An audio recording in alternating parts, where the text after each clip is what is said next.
आज जहाँ तक भी नज़र जाती है, हर एक मनुष्य जो है परेशान है, दुखी है और किसी न किसी चिंता में जो है उलझा हुआ है और उस चिंता से बाहर नहीं निकल पा रहा है।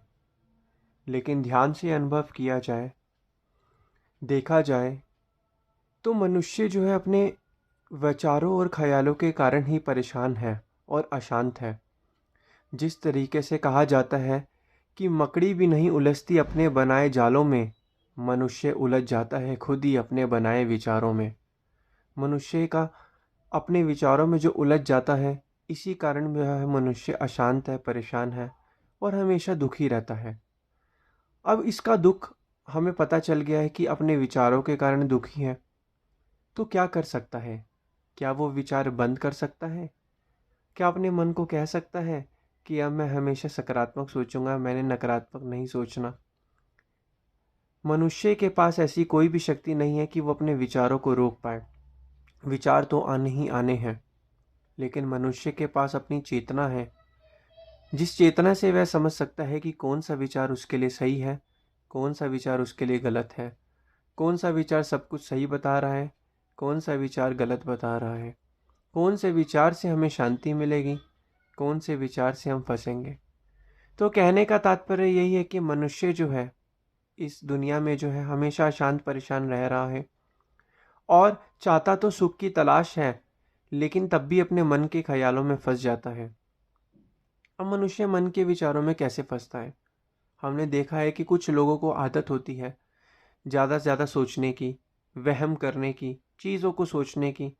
हमें अब क्या करना है? हमें पहली चीज़ क्या करनी है, जब भी हमारे मन में कोई ख्याल उठे, हम क्या करते हैं, हम इस संसार में रह रहे हैं, हम हर एक तरीके के विचार से जुड़ जाते हैं। चाहे वो संसार का विचार हो, वो किसी भी से भी संबंधित विचार होता है, हम उससे जुड़ जाते हैं, जिससे हम अशांत परेशान रहते हैं। कहते हैं कि एक सोच सुखरास है, एक सोच दुखरास, एक सोच बंधन कटे, एक सोच गलफास। नाम सोच सुखरास है, काम सोच दुखरास, नाम सोच बंधन कटे, काम सोच गलफास। सारा खेल सोच का ही है। मनुष्य क्या करता है, चाहे विचार पॉजिटिव हो, नेगेटिव हो, सकारात्मक हो, नकारात्मक हो, उससे जुड़ जाता है। जब उसकी मनुष्य की सुरती उस विचार से जुड़ जाती है, तो वही जो है उसकी रियलिटी बन जाती है। इसी कारण जो है मनुष्य अशांत हो रहता है। हम हमेशा यही गलती करते हैं, जिसके कारण जो हम आज तक अशांत रहते हैं और आगे भी अशांत ही रहेंगे अगर हम यही गलती करते रहेंगे तो। उदाहरण के तौर पर, जब हम बचपन में छोटे थे, हम बेचिंत रहते थे, किसी भी चीज़ की सोचते नहीं थे। ऐसा क्यों होता था? क्योंकि हम संसार की चीज़ों को अपने मन के अंदर नहीं फंसाते थे, उनको इतना सीरियस नहीं लेते थे और उसको ज़्यादा सोचते नहीं थे, जिस कारण जो है हम सुख में जीवन व्यतीत रखते थे, खुश रहते थे और भक्ति करते और मन को शांति भी रहती थी। लेकिन जितना जितना हम बड़े होते गए, हमारे आसपास के लोगों ने हमें सिखाया कि तुम्हें ज़िंदगी में कमाना है, आगे बढ़ना है, सब कुछ करना है। ये चीज़ें ज़रूरी भी हैं और बिना इस चीज़ के संसार में निर्वाह भी नहीं हो पाएगा। लेकिन हमने क्या किया, हमने सभी चीज़ें तो करी, लेकिन अभी सभी चीज़ों को अपने मन के अंदर भी बसा लिया, जिसके कारण जो है जब ये चीज़ें हमें मिलती हैं तो हम तब तक खुश रहते हैं और जब ये चीज़ें हमारे से चली जाती हैं, छूट जाती हैं, तो हम हमेशा दुखी रह जाते हैं। इसका कारण सबसे बड़ा यही है कि हम जो है अशांत और प्रशांत इसी कारण ही हैं। क्यों ना हम अपने आप को ऐसा बना लेते कि हम, चाहे हमारे जीवन में हानि हो या लाभ हो, हम हमेशा जो है बेचिंत रहेंगे। क्या हम अपने आप को ऐसा बना सकते हैं?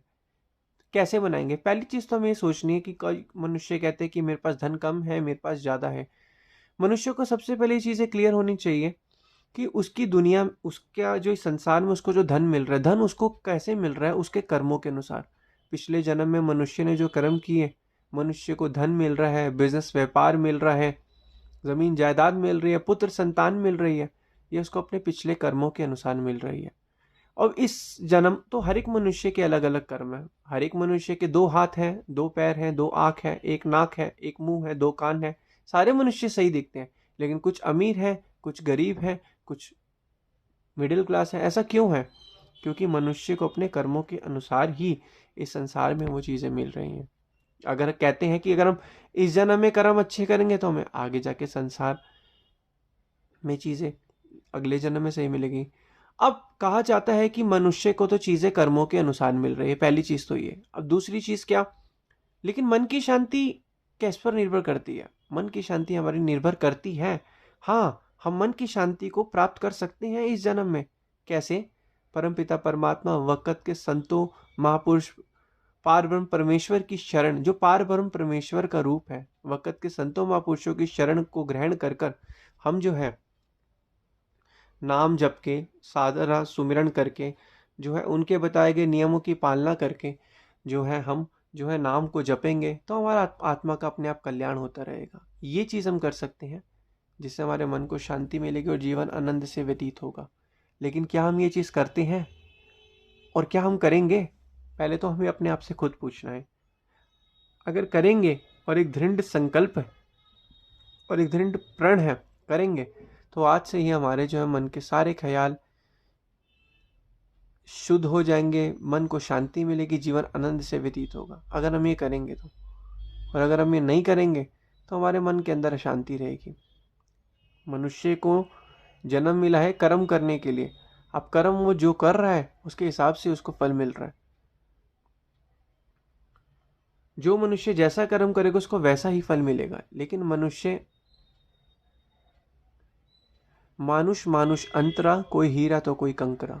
मनुष्य मनुष्य में अंतर है, कोई हीरा है तो कोई कंकड़ है। तो इसलिए मनुष्य जो है वक़्त के संतों महापुरुषों की चरण शरण को जब हम ग्रहण करते रहेंगे, हमारे मन के अंदर अपने आप ही शांति आती रहेगी, जीवन आनंद से व्यतीत होगा, मन को सुख और शांति मिलेगी, मन आनंद से भरपूर हो जाएगा। लेकिन क्या हम ये चीज़ें करते हैं? ध्यान से अनुभव किया जाए तो नहीं। करो, ये चीज़ें करने से ही मन को शांति मिलेगी। पढ़ने से ही पढ़ाई समझ आती है, खाना खाने से ही भूख मिटती है, पानी पीने से ही प्यास बुझती है। तो इसलिए वक़्त के संतों महापुरुषों ने जो मैं नाम दिया, उस नाम को जपने से ही मन के अंदर शांति आएगी, एकाग्रता आएगी, मन जो है भक्ति में लगेगा। मन का तो काम ही यही है, हमें माया की, जो संसार में हम चारों तरफ देखते हैं, सभी चीज़ें माया ही तो हैं जो हमें आकर्षित करती है, अट्रैक्ट करती हैं, और हम जो है अपनी सुरती को उस माया में फंसा देते हैं, और इसी चक्कर में जो हम परेशान और शांत रहते हैं, और हमारे सांसों की अमूल्य पूंजी जो है वो खत्म होती जा रही है। लेकिन हम जैसे और आप जैसे जो गुरुमुख हैं, भाग्यशाली गुरुमुख, हमें भाग्यशाली क्यों कहा गया है? इसलिए कहा गया है ताकि हम जो है मन को शांति में रखें, मन को आनंद मिले। आनंद कैसे मिलेगा? भजन अभ्यास करने पर। क्या हम ये कर रहे हैं? कर रहे हैं तो अच्छी बात है और आपको रिजल्ट भी मिलेगा।